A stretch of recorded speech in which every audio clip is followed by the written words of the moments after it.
Les forces loyales au gouvernement libyen d'union nationale, basées à Tripoli, affirment avoir repoussé une attaque des forces rivales du maréchal Khalifa Haftar. L'opération s'est déroulée près de Gariane, où les forces du général tentaient pour la première fois de reprendre cette ville stratégique de 200 000 habitants. Des groupes de miliciens pro-Haftar se sont infiltrés dans les zones près de Gariane et ont tenté d'avancer sous la couverture de drones pour reprendre la ville. Gariane, à 100 km au sud-est de la capitale, servait jusqu'en juin de base arrière aux forces de Khalifa Haftar. La perte de la ville, un dur revers pour l'armée de l'Ouest qui, depuis le 4 avril et à plus de 1000 km de son bastion de Benghazi, cherche à conquérir la capitale libyenne. Quand l'armée est entrée à Gariane au mois d'avril 2019, il y avait des milices de Gariane là-bas qui accueillaient l'armée favorablement.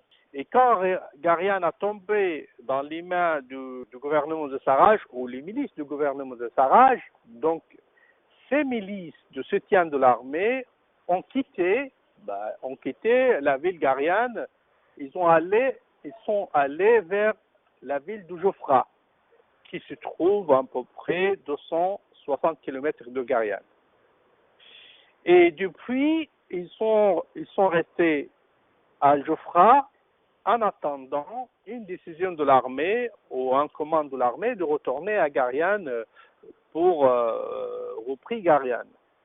Alors l'armée n'est pas vraiment favorable à un retour à Gariane et ce n'est pas une priorité pour l'armée pour l'instant. Depuis le déclenchement de l'offensive, les combats aux abords de Tripoli ont fait 1093 morts, plus de 5700 blessés et 120 000 personnes déplacées.